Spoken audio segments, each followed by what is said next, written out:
It's pretty amazing. You know, an hour ago we had a tree just strewn halfway across our yard.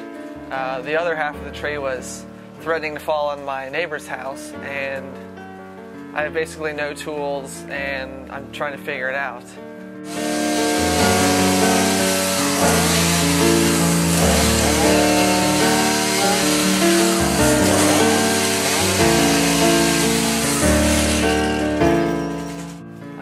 You know, we've got this thing called the home teaching program, where when you need something, you always have somebody to call.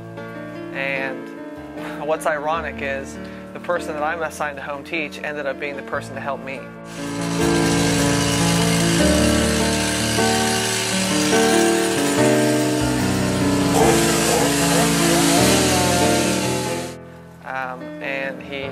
And a couple other guys overheard me, you know, saying that, he was going to help me out. And the next thing I know, I got, 3 guys, their families, their kids are over, and we're taking down the tree.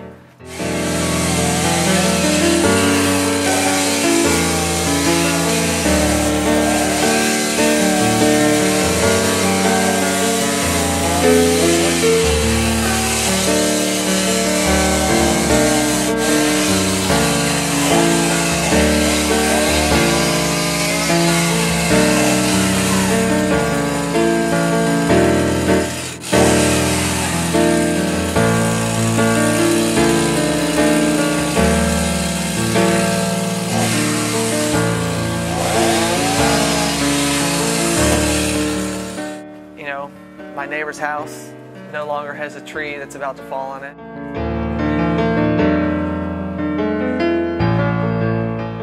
And my backyard's cleaned up, and it's kind of, it's kind of amazing. When I think about service, I think about the Savior. Every day, there's so many ways that we serve, whether it's having kids, taking care of them, or helping neighbors out, people in the ward. There's plenty of opportunities to go around, even at work. I mean, it's pretty amazing if you think about it. I don't know that I could think of a single time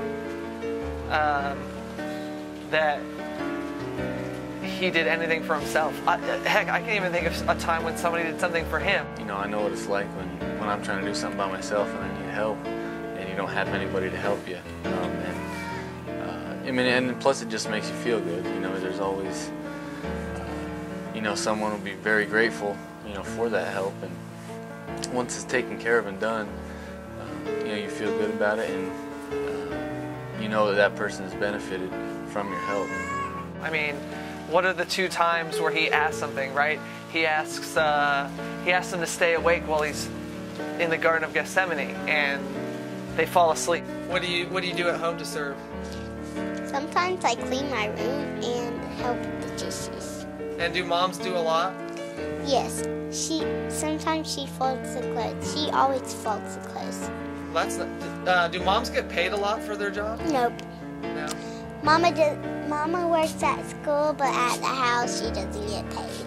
But at school she does sometimes. Do you think that moms should get paid for being moms?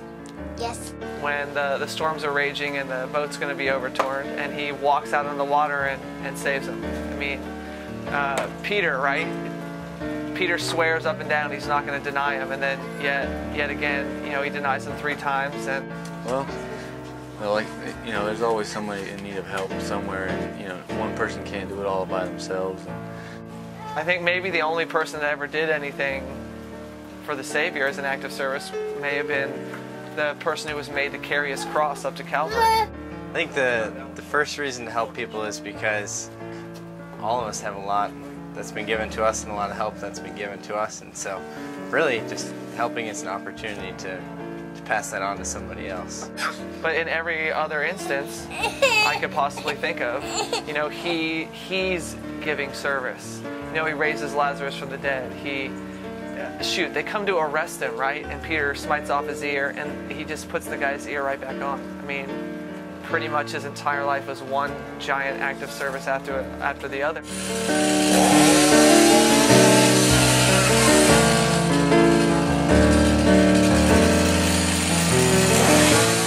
And he gave the ultimate act of service and died for us.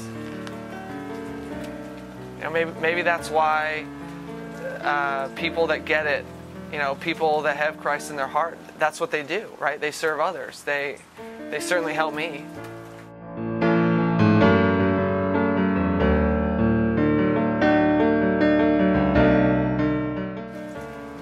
Maybe that's it. I mean, we were given two pieces of advice, right? One, inasmuch as ye have done it unto the least of these, my brethren, you've done it unto me, right? So Matthew 25, he says, look, guys, you know, I'm here for a limited amount of time, and you guys haven't done that good of a job anyway, but you can make it up to me by serving each other. And when you do it to anybody, it doesn't matter what their status is or who they are, color, race, religion, doesn't matter.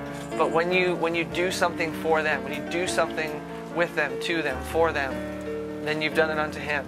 And then, of course, in Mosiah, right, 2:17, he says, when you're in the service of your fellow beings, you're only in the service of your God. So King Benjamin was trying to communicate to us that, you know, he's gone, okay? Or, well, in that case, he wasn't even there yet. But that doesn't mean that we sit around and wait for the Savior to serve people. You know, when we do it for our fellow man, our neighbors, those friends that we have, people that we don't even know, that's when we give back. That's service. That's the whole plan, right? Love God and love your neighbor. And, you know, my neighbors love me.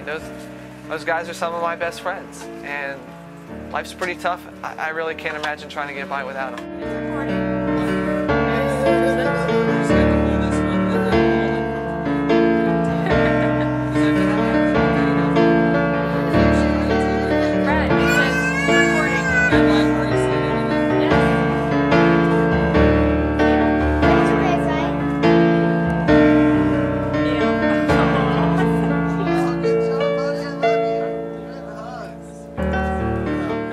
So I'm just grateful for the service of others, and I pray that I have opportunity to serve others in the future, because shoot, right now I'm behind the curve. Now I owe some service, and I need to give back so that I can get, you know, some points on my side, right?